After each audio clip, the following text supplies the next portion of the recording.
You're watching Drakewing Gaming. Enjoy the video. Hey guys and gals, Never here from Drakewing Gaming and something on Twitter, the Gaming Dragon. Today I'm coming back at you another Let's Play episode of Repeat, Owen's Path. So yeah, let's go ahead and jump right back into it, shall we? Alarm saying you were up, and let's go. Yeah, there we go. Alright. Everyone was busy with their lives. Made me wonder why I even came to Adrian Academy in the first place. There was a crash, and I turned around to find Mrs. Corlisse stumbling over a comically large pile of cardboard boxes. Oh, hey, Mrs. Corlisse, are you okay? I'm fine, Adrian, thank you. I was just a little careless. I bent down and gathered a few boxes for her. They felt rather heavy. Should an old woman like her be carrying things like this? How about I help you move these? I've got nothing better to do. I will accept your offer with gratitude. Thank you again, Adrian. I helped Mrs. Corlisse carry her boxes all the way to the office building. At least I was somewhat useful today. I must say, Adrian, you are rather kind for such an unmotivated young man. Hey, I'm not that unmotivated. Oh, your classroom participation grade says otherwise. Whoops. Nonetheless, I truly enjoy having you in my classroom. You have much potential, Adrian. 'Tis only a shame you're not utilizing it. Look, Teach, Jinny Academy is for rich and honor roll kids. I only got here because I accidentally won a free scholarship and my parents wanted me out of the house. There are a lot more people who deserve to be here. I was just lucky. Mrs. Corlisse watched me quietly and placed a hand on my shoulder. It felt comforting but firm. If that is what you believe, then you should better yourself into the person that does deserve it. You have much room to grow, Adrian, but don't squander it by feeling bad for yourself all the time. Is this just a big ploy to get me to work harder in your photography class? Mrs. Corlisse actually laughed. I was speaking of your life choices in general, but more participation in my class would be nice too. The photographs are rather pleasant in that regard. Looking back at them reminds us of how much we've grown. Little pieces of time. Precisely. I'm impressed, Adrian. You really do pay attention in my class. That phrase has been popping up a lot lately. Funny you'd say that. I first coined that phrase from my granddaughter. She should be around your age by now. Your attitude certainly reminds me of her. I'll take that as a compliment, I think. Ha! Ha ha!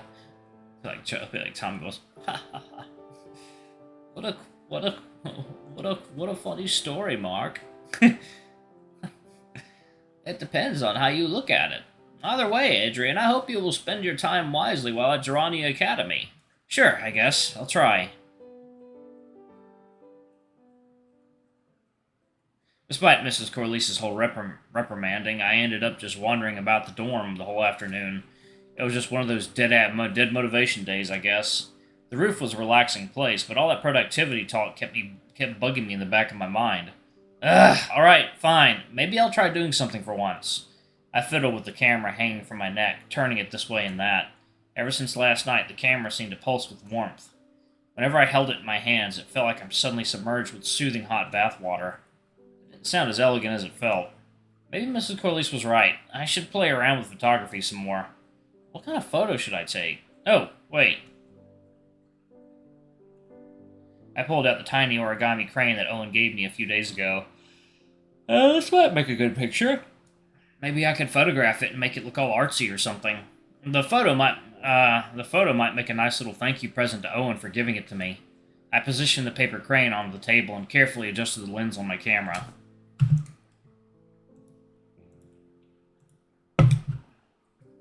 Here goes nothing.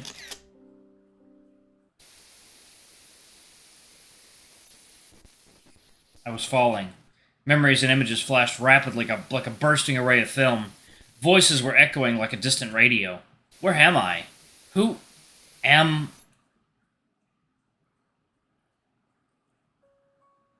It was a warm summer afternoon like any other. Mum was feeling sick again, so he spent the week cheering her up and listening to her stories. Today she was teaching him how to fold paper into fun little shapes. He liked the bird one.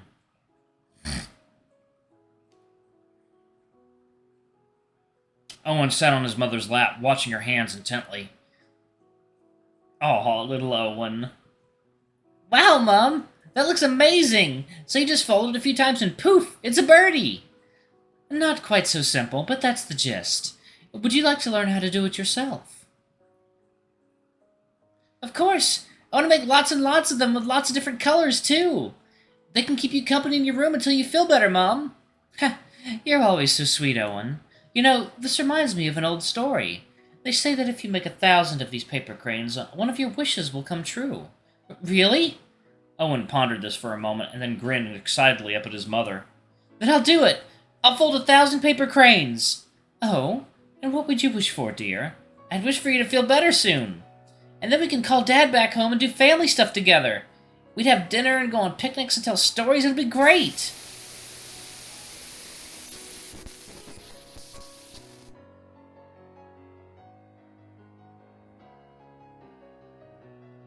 It'll be alright. Everything's gonna be okay.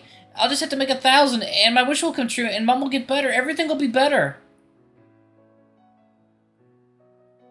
I just have to make 1,000.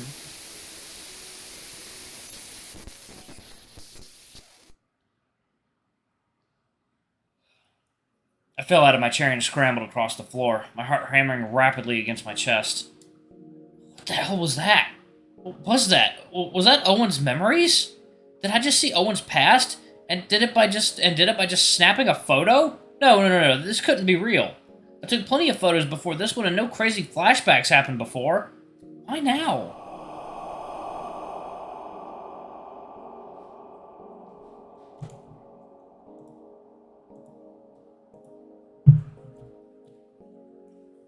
Last night when I ran into Jinny, my camera started glowing along with hers. Was that what triggered all this flashback nonsense? Or should I tell Owen? No. Probably be better that I kept this to myself. I need some rest. Maybe some sleep. Yeah. I just need to sleep it all off. Everything will be fine.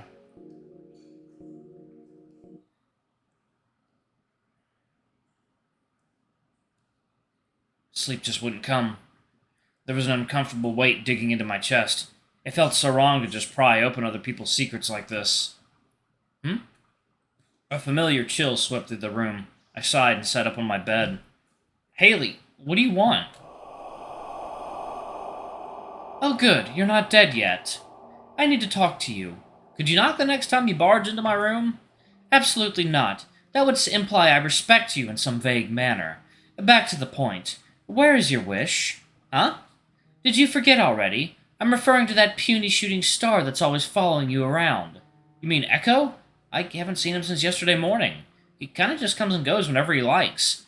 He's shirking his duty. Figures. Quite suspicious, too. Haley crossed her arms and tapped her feet thoughtfully. Tell me, Adrian, what is Echo's center? Center? Are you truly so clueless? A center is a wish's core. It's the desire that evoked his creation, his bond to you as his wisher. Fragments of memories from another life flicked through my head in an uncomfortable headache. I frowned and clutched the camera around my neck tightly. Honestly, I think I might have a vague idea.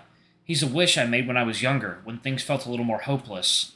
Haley frowned and gave me a calculating look. Listen closely, Adrian. I'll only say this once. Do not trust Echo. Nah. Don't be a fool.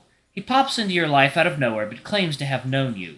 He tells you almost nothing about why he's here, and you know little about his intentions.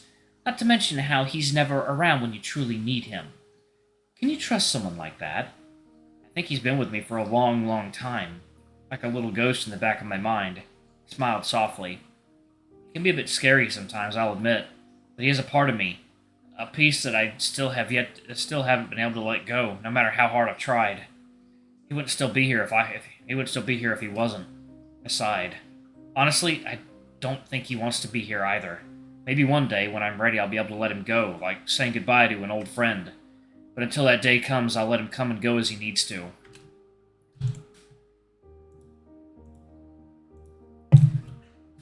Haley's face was cold and unreadable, but she gave me a hesitant nod. I suppose I can respect that. Is that the whole point of your visit? To give me a warning? No. I came to give you 2 warnings. In 2 days on the 9th, you will need to make a choice. A difficult one. Your friends need your aid. Where the threads weave will depend on your choice. But you will be capable of providing the guidance they need? And she was gone. I sighed and buried myself into the mattress again. She didn't need to remind me. I knew. And I was dreading every moment of it.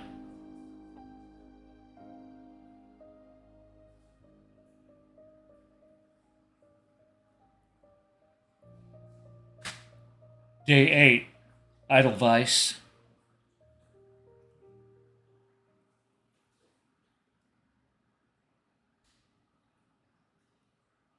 Monday mornings were the bane of every creature's existence. I could feel my lazy bones clinging to the mattress in agonizing protest. It was so tempting to sleep in, but Mrs. Corlisse would skin me alive for missing her class. Alright, waking up.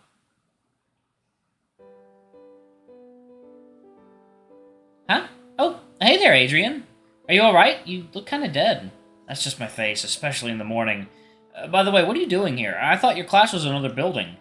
There were some scheduling changes, so apparently I'll be joining your class today instead. Joint class? That doesn't sound like something Mrs. Corlisse would do. It turned out I was right. Mr. Rokov stood in front of the class with a level of enthusiasm that should be illegal this early in the morning. Good morning, children! Good morning, children! Half the class reared back in nervous terror. Unfortunately, Mrs. Corlisse is busy visiting a family member in the hospital and won't be with us today. Fortunately for you, I graciously offer to teach in her stead. I heard Mr. Rokov used to teach at an elementary school. I can tell. How the hell did he end up at Durrani Academy? They say he got fired for flooding the school. Something about an overzealous demonstration of the water cycle. It was sewer water, too, so the whole school got shut down for being a biohazard. How badly would Mrs. Corlisse kill us if we skipped this class just for today? We were interrupted by Mr. Rokov's exuberant, everything. All right, class, rearrange all the desks in a huge circle around the room. Be sure to create a large empty space in the middle. Our classmates looked at each other wearily before following his instructions. It was like we had no say in our own fate. Mr. Rokov was settling down in the center of the circle with a suspiciously large pitcher of water in a rustling shoebox. Have you folks been studying? Adrian, explain what the term gesture means in art. Me? It's got something to do with a figure's movement and action. That was an awful description, but yes, you are correct. A gesture drawing or photo is a quick, unrefined sketch that captures a person's movement. We will all be practicing this today. Photographers will be taking photos while artists will create sketches. What are we even photographing? Mr. Rokov suddenly flipped open the shoebox. A ridiculously fat pigeon plopped onto the classroom floor, clucking indignantly.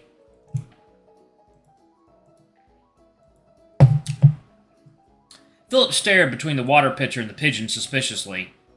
Wait, he wouldn't. Begin! The pigeon squawked madly as a gallon of ice water pelted its backside. The borb shot across the room like a possessed pom-pom as Mr. Rokov chased it merrily.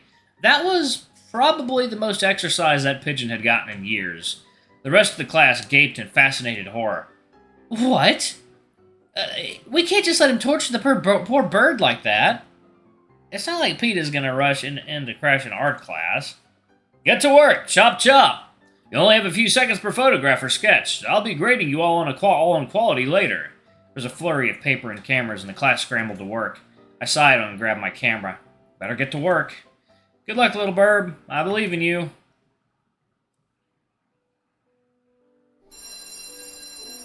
That class couldn't have ended quickly enough.